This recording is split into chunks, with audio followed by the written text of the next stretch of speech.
Então, meninos, vejam, a gente viu a estrutura química, né, a estrutura bioquímica, na realidade, das proteínas, né, que são os aminoácidos e as ligações entre eles. Essa parte ela é muito importante, porque é a parte que mais vai cair em vestibulares, em provas e tudo mais. Tá? Então estudem isso bem, saibam desse conteúdo bem, certo? Para vocês conseguir realizar essas questões e essas provas. Tá bom? Então vejam, dando continuidade às proteínas, ainda nos aminoácidos, existem vários tipos de aminoácidos, tá? Existe uma infinidade de aminoácidos, entenderam? Agora, vocês vão encontrar muito por aí falando que existem apenas 20 tipos de aminoácidos, mas não existem muitos, vários mesmo. O problema é que 20 desses tipos de aminoácidos que vão ser realmente importantes para a gente, né? Que vão formar as proteínas que a gente precisa. Esses aminoácidos são os aminoácidos naturais, aminoácidos essenciais e os aminoácidos semi-essenciais. Aí vejam a diferença. O aminoácido natural, ele é aquele tipo de aminoácido que a gente consegue produzir ele no nosso organismo. Todo ser vivo, todo animal, todo vegetal, ele vai produzir esse tipo de aminoácido no seu organismo, certo? Então a gente não precisa buscar ele na alimentação porque a gente já produz. Existem também os aminoácidos essenciais, que são, o nome já está dizendo tudo, essencial, eu preciso dele, eu não produzo, então eu tenho que buscar ele na alimentação, tá? E onde é que eu vou buscar esses aminoácidos essenciais? Em proteínas animais e vegetais, tá bom? E os aminoácidos semi-essenciais são alguns tipos de aminoácidos que a gente produz eles, porém, em um determinado momento da nossa vida, a gente não precisa produzir em tantas quantidades, tá bom? E aí eu vou ter que resgatar ele também da alimentação, mesmo produzindo em poucas quantidades. Eu vou passar uma atividade para vocês listarem os principais tipos de aminoácidos que existem, tá? Tanto os naturais, quanto os essenciais, quanto os semi-essenciais. E vocês vão entregar isso para mim amanhã, tá certo?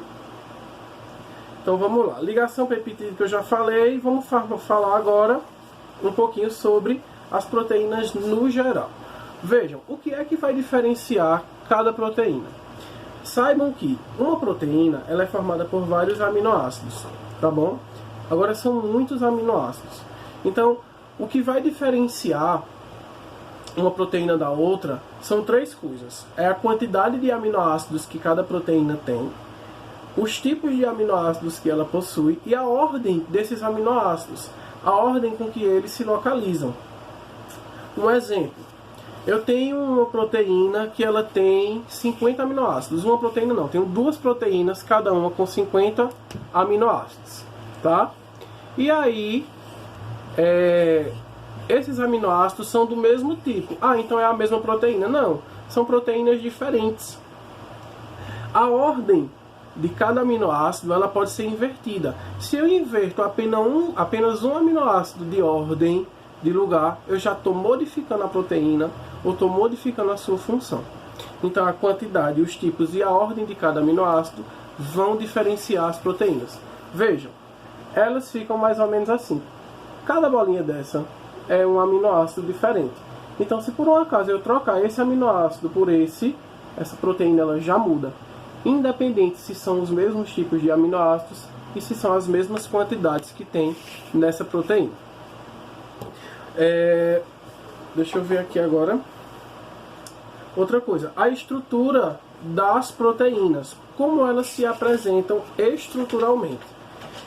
Existem 4 tipos, né, 4 classificações de proteínas com relação à sua estrutura, que são as proteínas lineares, que é quando eu vou ter basicamente dessa forma, certo?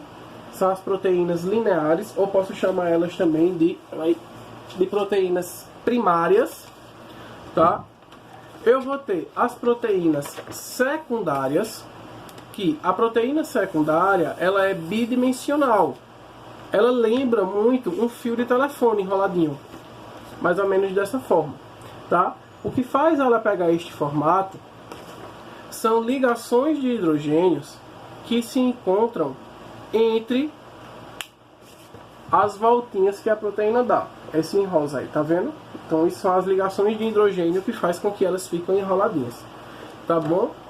Essas proteínas a gente pode chamar elas de estrutura alfa-hélice. E também tem outro tipo de proteína secundária, que é a beta-pregueada, que ela parece, ó, uma folha de papel toda dobradinha assim. Então, tanto a proteína alfa-hélice, que ela parece um fio de telefone, como a proteína pregueada, elas são proteínas secundárias, tá? E o que faz com que elas fiquem com essa estrutura dessa forma são as pontes de hidrogênio. Existe outro tipo de proteína, que é a proteína terciária. Como é essa proteína terciária? Ela é um aglomerado da proteína. Tá vendo? Eu posso chamar esta proteína também de proteína globular. E o que faz ela ficar assim também são pontes de hidrogênios que ligam várias partes da proteína uma na outra. Certo? Quando eu tenho um acúmulo de várias proteínas terciárias, várias juntas, eu vou chamar de proteína quaternária. Vejam. Aqui eu tenho várias proteínas juntas, certo? Então isso aqui eu vou chamar elas de proteínas quaternárias, tá bom? Novamente, são as pontes de hidrogênio quem faz essas ligações. Quando uma proteína terciária ou uma proteína quaternária ou secundária, elas sofrem alguma variação de temperatura ou pH, lembrando a vocês aí que pH é a acidez e a basicidade das substâncias, quando elas sofrem uma variação, então elas podem se desnaturar. E o que é a desnaturação de proteínas? É quando uma proteína terciária, ou quaternária ou secundária, ela se torna uma proteína primária, né? Ela se desnatura, ela perde as suas propriedades. As pontes de hidrogênio que ligam as partes das proteínas para que elas se formem secundárias, terciárias ou quaternárias são quebradas e elas se transformam numa proteína primária, numa proteína linear simples. Ela perde as suas propriedades. Lembrando, temperatura e pH são os principais fatores que causam a desnaturação.